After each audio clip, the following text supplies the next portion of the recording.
reportedly the most haunted room at the Cosmopolitan Hotel is the one where Tori and I will be staying for the night. Here we enter room 11.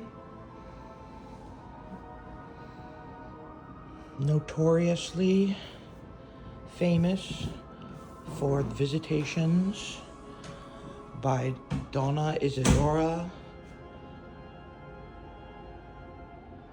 the daughter of the man who built the Cosmopolitan restaurant and community center that began San Diego. Later turned into this hotel in the 1860s.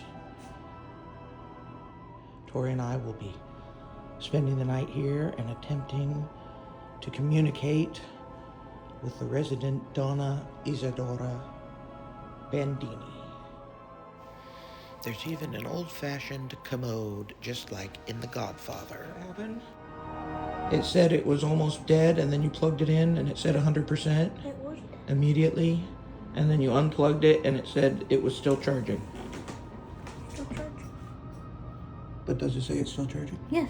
Look, Yeah, it does. It says it's still charging. My phone's not picking and that also up. it won't record.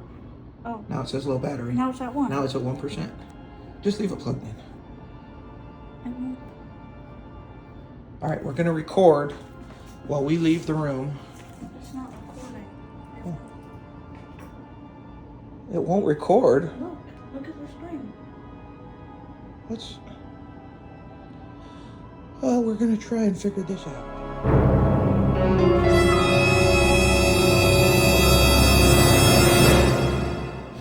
Okay, we're heading out and going to see our nighttime tour at the Whaley House. Just taking a little look down the hallways, getting our first glimpse of the exterior balcony. Of the 11 rooms, only 2 of them are interior, and that is room 10 and 11, of course.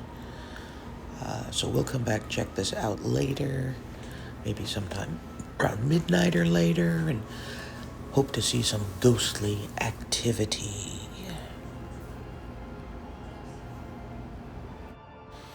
Okay, we finished at the Whaley House. We're back at the Cosmopolitan and going upstairs to try and communicate with some spirits. Hola, Donna Isadora.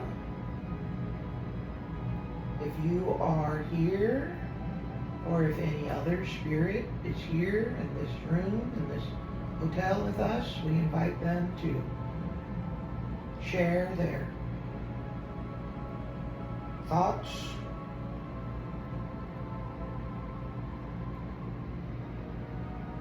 if you want to move this item on the table to indicate a way to communicate with me,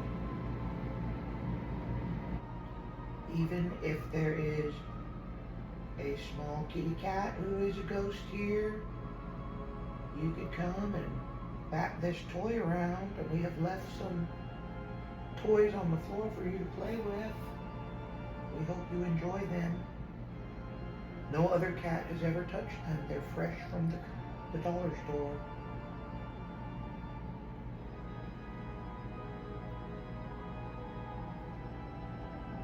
Maybe it's too early. Maybe I need to wait until midnight or 3 a.m.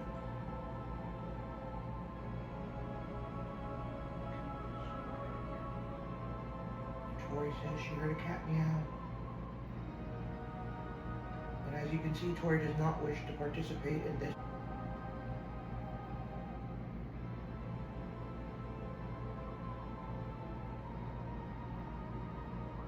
Okay, well, I gave it a try.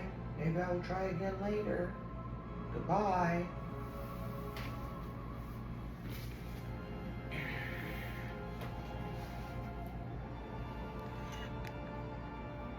Well, that wasn't very productive.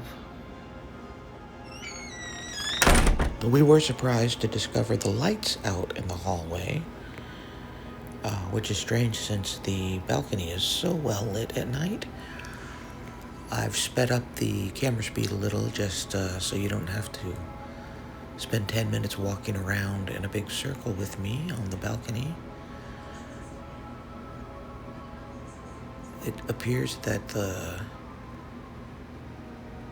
interior rooms overlooking the courtyard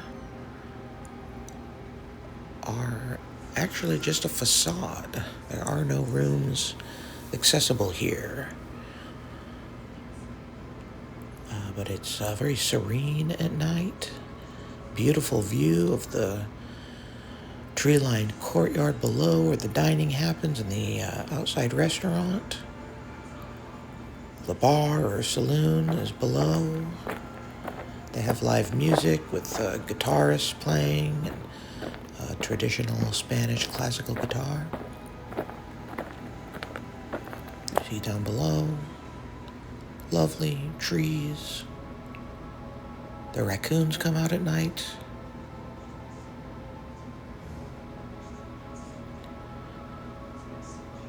It was kind of spooky. I could hear the creaking of the balcony as I walked, and I hear all the ghost stories about people talking about hearing footsteps. I can imagine you could hear me from miles away walking down this balcony.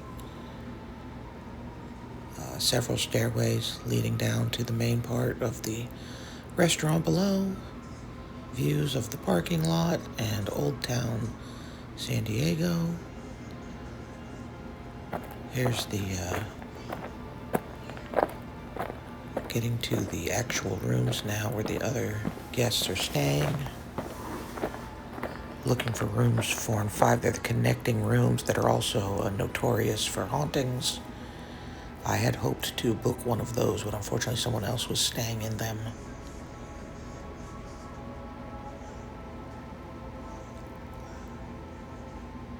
This is room 4. Around the back around the corner is room 5. It's very quiet. I'm sure everyone's asleep, so I'm trying to be very quiet. And I have encountered a couple of tour groups with a gentleman who runs the tours and professes to be able to communicate with the spirits. Unfortunately, he didn't show me anything. Oh, it's spooky and dark until you get close enough and the light kicks back in on my camera. Back to my room. And although I didn't encounter any terrifying spirits on my walk around the building, I did discover this creature. Now the lantern that it's living on is about 20 inches tall, so you can see to the right how large the body of that spider is compared to the lamp. Terrifying. Alright, so as we can see, I've left some things out on the table. Well, I'm going to go to sleep tonight. We've got our REM pod set up now. If anything goes near it, there you go. It makes it go off like that, if anything. Okay, I don't know, it's being weird. There it goes. So, I don't know, we'll see if it works. It was working pretty good earlier. Some coins, an empty aluminum can. I have marked the spot where a toy mouse is on the floor. There's a couple on the other side too. On Tori's side of the bed. And we have a motion sensor light under the bed that is working very well now. We had to leave it on for a while, but now every time we walk past it, it goes off. So if that light goes off in the middle of the night, we'll know a ghost has walked across the room. We'll set up Tori's iPad for keeping an eye on that later. Tori's been writing in the journal, talking about our experiences here at the hotel, how we went to the Whaley House.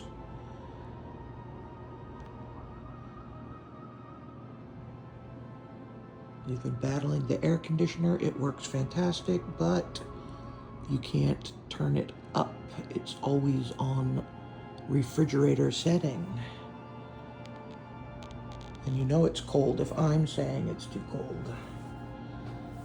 All right. After our attempt with the Ouija board, we followed up with spirit communication with the spirit box, where Tori wears her headphones and she cannot hear me asking the questions, but she is listening to the spirit box where the spirits are supposed to be able to influence where the radio pops out some words indicating they are responding to our questions. Unfortunately, we had a few interesting responses, but we had technical difficulties and our video did not work.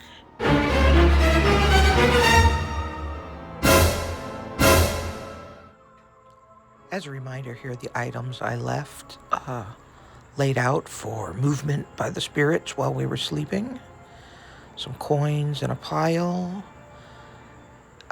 the empty aluminum can, my hair clips. So when we woke up in the morning,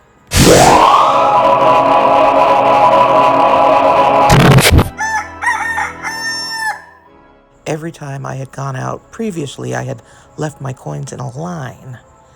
But last night when I went to bed, I left them in a pile. In the morning, they were lined up, the aluminum can was knocked over, and the brown hair clip was under the table. So you tell me what this could possibly mean. Was it the spirits or some prankster?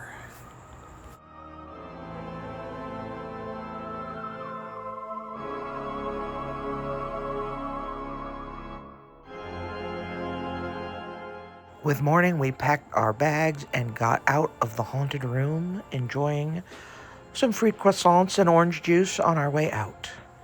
I highly recommend a restful and interesting stay at the Cosmopolitan Hotel.